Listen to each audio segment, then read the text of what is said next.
Praise the Lord, जय मसीह की। मैं एक बार फिर आज आप सभी के सम्मुख उपस्थित हुआ हूँ एक नए वीडियो को लेके, जिसके द्वारा से हम सीखेंगे कि नकारात्मक बातों को अपने जीवन से कैसे दूर करें और अपने शब्दों के द्वारा से अपने जीवन को और अपने जीवन में आने वाली हर एक निगेटिविटी को अपने शब्दों के द्वारा से कैसे दूर करें। इन बातों को आज मैं आपको वचन के द्वारा से बताऊंगा, जिसके लिए हम निकालेंगे मत्ती उसका अध्याय 9 उसका 18 वचन। इसमें लिखा है, वह उनसे ये बातें कह ही रहा था कि देखो, एक सरदार ने आकर उसे प्रणाम किया और कहा, मेरी पुत्री अभी मरी है, परंतु चलकर अपना हाथ उस पर रख तो वह जीवित हो जाएगी। यीशु उठकर अपने चेलों समेत उसके पीछे हो लिया। हम देखते हैं वचन के अनुसार से कि यीशु अपने चेलों के साथ था, वह बात कर रहा था अपने चेलों के साथ, और उसी समय एक सरदार आया, उसने प्रणाम किया और उसे कहा कि मेरी पुत्री मर चुकी है, मेरी पुत्री मर चुकी है। नेगेटिव, नकारात्मक बात, मेरी पुत्री मर चुकी है, परंतु चलकर अपना हाथ उस पर रख दे तो वह जीवित हो जाएगी। उसका विश्वास था कि प्रभु यीशु मसीह मेरे घर में जाके मेरी बेटी के ऊपर हाथ रखेगा तो वह जीवित हो जाएगी। उस सरदार को यह विश्वास था, लेकिन वह यह जानता था कि मेरी पुत्री मर चुकी है। यीशु उठकर अपने चेलों समेत उसके पीछे हो लिया। हम देखते हैं कि यीशु ने उस सरदार को कोई जवाब नहीं दिया, उसकी नकारात्मक बात पे यीशु ने ध्यान नहीं दिया, किंतु उसके साथ चलने के लिए तैयार हो गया और उसके साथ चलने लगे। हम देखते हैं इसी अध्याय के वचन 24 में, वचन 23 में देखते हैं, जब यीशु उस सरदार के घर में पहुंचा और बांसुरी बजाने वालों और भीड़ को हुल्लड़ मचाते देखा, तब कहा, हट जाओ, लड़की मरी नहीं पर सोती है। इस पर वे उसकी हंसी करने लगे। देखिए, यहाँ पे परमेश्वर का वचन साफ शब्दों में कहता है, प्रभु यीशु ने कहा कि लड़की मरी नहीं है पर सोती है। इसका मतलब क्या है? लड़की तो मर चुकी है, लेकिन प्रभु यीशु मसीह क्या बोल रहे हैं कि लड़की मरी नहीं है। ऐसा क्यों? ऐसा इसलिए क्योंकि प्रभु यीशु मसीह को विश्वास था अपने भेजने वाले के ऊपर। प्रभु यीशु मसीह को विश्वास था परमेश्वर पिता के ऊपर। प्रभु यीशु मसीह को विश्वास था उस रचयिता के ऊपर जिसने उसे भेजा है, क्योंकि विश्वास के द्वारा से ही वह लड़की जीवित हो सकती थी। जब यीशु ने कहा कि यह लड़की मरी नहीं है क्योंकि सोती है, इसका मतलब क्या है कि यीशु ने झूठ बोला? ऐसा नहीं है, यीशु ने झूठ नहीं कहा, किंतु यीशु को विश्वास था कि पिता मेरे द्वारा से पिता की महिमा होगी, आज के दिन मेरे द्वारा से पिता की महिमा होगी। इसलिए प्रभु यीशु ने कहा कि लड़की मरी नहीं है किंतु सोती है। अपने शब्दों के द्वारा से उसने विश्वास को प्रकट किया पिता के ऊपर। अपने मुंह के शब्दों के द्वारा से उसने यह जताया, परमेश्वर की महिमा किया उसने कि पिता, मुझे विश्वास है कि आप मेरी इन बातों को सही करेंगे। आज जो मैं अपने मुंह से जो शब्द निकाल रहा हूं, उन बातों को आप सही करेंगे, उन बातों को आप पूरा करेंगे। प्रभु यीशु मसीह को यह भरोसा था पिता के ऊपर। मेरे भाइयों और बहनों, सीखने वाली और शिक्षा की बात यह है इस वचन के माध्यम से कि मुंह से निकला हुआ विश्वास भरा शब्द हमारे जीवन को एक आकार देता है। प्रभु यीशु मसीह का वचन कहता है कि मैंने तुम्हें सांप और बिच्छू को रौंदने का अधिकार दिया है। क्या है यह अधिकार? सांप और बिच्छू क्या है? हर वो निगेटिव बात, हर वो नकारात्मक बात जो हमारे जीवन में आता है।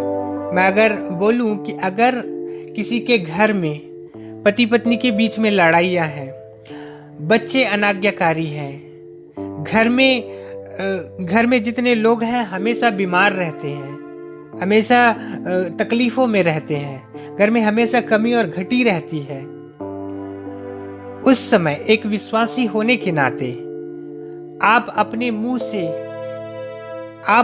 से ऐसे कौन से शब्दों को अंगीकार करते हैं? जब आप देखते हैं कि आपका बेटा या बेटी या आपकी संतान आपके प्रति अनाज्ञाकारी है, उस समय आपका शब्द क्या होता है? क्या आप ये बोलते हैं कि ये तो कभी मेरी बात नहीं सुनता, कभी मेरी बात नहीं सुनती और ना ही सुनेगी। ये एक नकारात्मक बात है। किंतु इस समय आपको अपने शब्दों के द्वारा से ये बोलना चाहिए कि भले ही आज ये मेरी नहीं सुन रहा है या नहीं सुन रही है या मेरी बात नहीं मान रहा है, लेकिन मैं जानता हूं पिता कि एक न एक दिन मेरा बेटा और मेरी बेटी आज्ञाकारी बनेंगे। मेरा बेटा मेरी बेटी परमेश्वर की सेवा करने वाले बनेंगे। मेरे परिवार में लड़ाई और झगड़े नहीं होंगे। मेरे घर में दुख और तकलीफ नहीं होगा।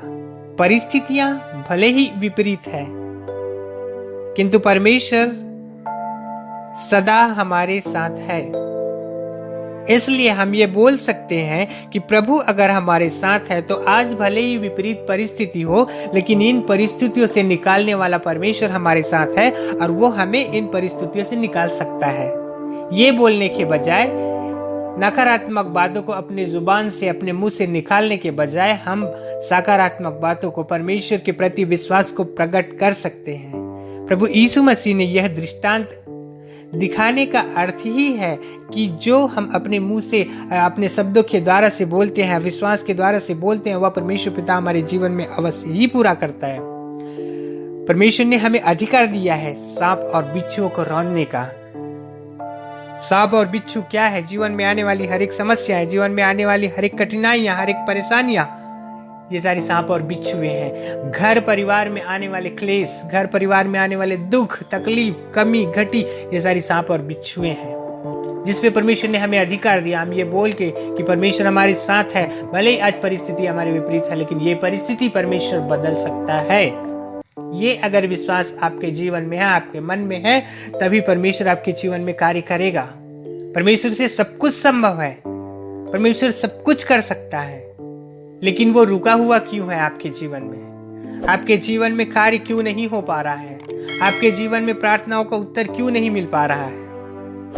कमी है तो सिर्फ विश्वास की, सिर्फ आपके शब्दों की। आप बोल नहीं पा रहे, आप अंगीकार नहीं कर पा रहे हैं कि परमेश्वर आज मेरे जीवन में भले ही घटी है, लेकिन इस घटी को पूरी करने वाले परमेश्वर आप मेरे साथ है और आप हर एक घटी को पूरी करेंगे।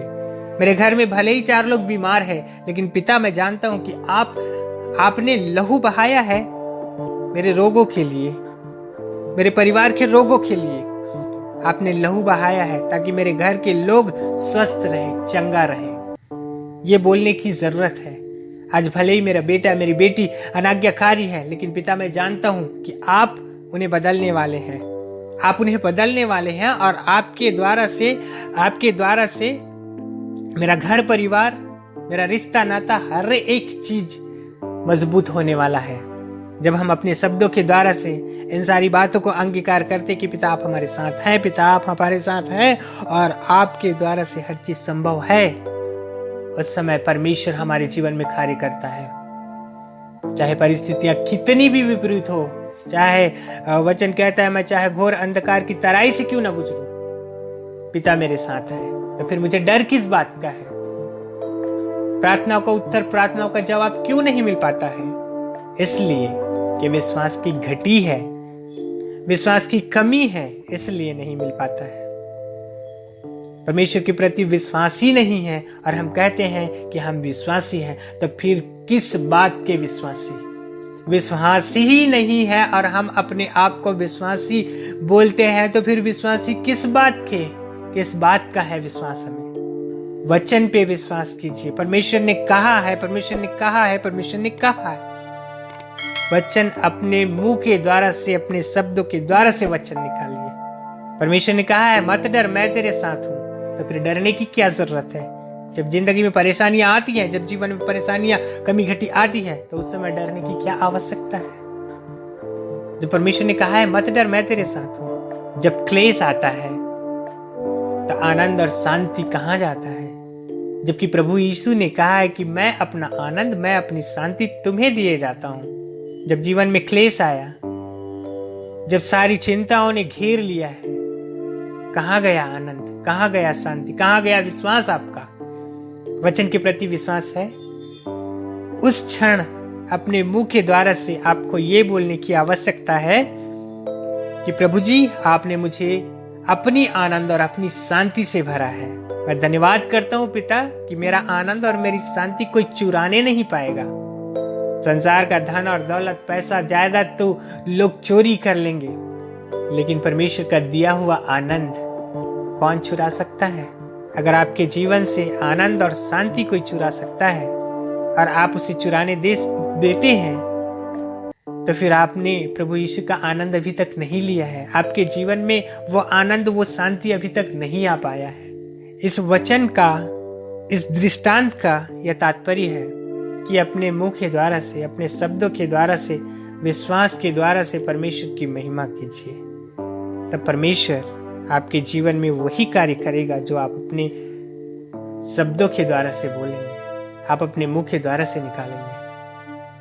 उस समय जो लोग थे, उन्होंने यीशु के ऊपर, यीशु जब बोला कि ये लड़की मरी नहीं है, तो हंसने लगे। आज अगर मैं ये बोलूं कि मेरे पास अभी जो चीज नहीं है उसके विषय में अगर मैं बोलूं तो लोग हंसेंगे, लेकिन यह देखने वाला ऊपर बैठा है कि मैं उस चीज को विश्वास के साथ बोल रहा हूं और वो चीज मेरे जीवन में परमेश्वर जरूर पूरा करेंगे। इस वचन के माध्यम से मैं आपको बताना चाहता हूं, कोई भी नकारात्मक बात अपने मुंह के द्वारा से ना निकालिए, ना अपने बच्चों के लिए, ना अपने घर परिवार के लिए, ना अपने पति के लिए, ना अपने पत्नी के लिए, ना अपने माता पिता के लिए, ना अपने पड़ोसी के लिए, ना अपने सहकर्मियों के लिए, ना किसी के लिए भी।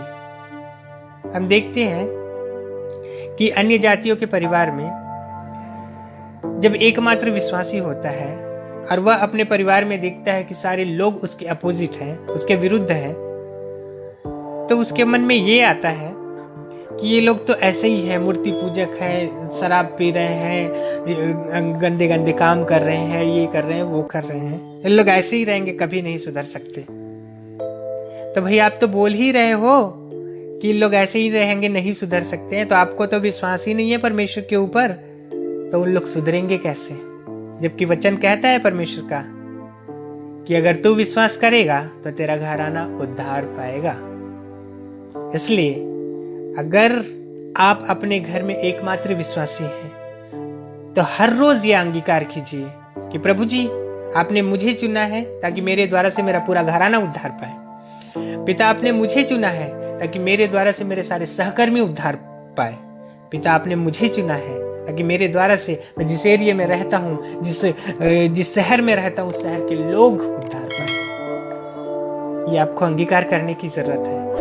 ये कहने के बजाय कि लोग तो ऐसे ही रहेंगे, कभी नहीं सुधरेंगे, ये कहने के बजाय आपको अंगीकार करने की आवश्यकता है। आप विश्वास कीजिए, आपके साथ आपका परिवार, आपका घराना, आपके साथ रहने वाले हर एक लोग उस खुदा की बड़ाई करेंगे जिसकी आप महिमा करते हैं। अगर आपके जीवन में विश्वास है तो विश्वास भरे शब्दों को, सकारात्मक बातों को अपनी जुबान पे लाइए, अपने शब्दों पे लाइए और अपने जीवन में परमेश्वर के उस आश्चर्य कर्म को होते हुए देखिए। परमेश्वर हर एक कार्य को करने में सामर्थ्य है। परमेश्वर के द्वारा से सब कुछ संभव है। प्रभु यीशु आप सभी को इस वचन के माध्यम से आशीषित करे। मेरे भाई और बहनों, अगर आपको यह वीडियो पसंद आया है तो लाइक कीजिए, शेयर कीजिए और सब्सक्राइब कीजिए। और अगर आप चाहते हैं कि इस वचन के द्वारा से और लोग आशीषित हों तो इसे शेयर करना ना भूलिए। Praise the Lord. जय मसीह की।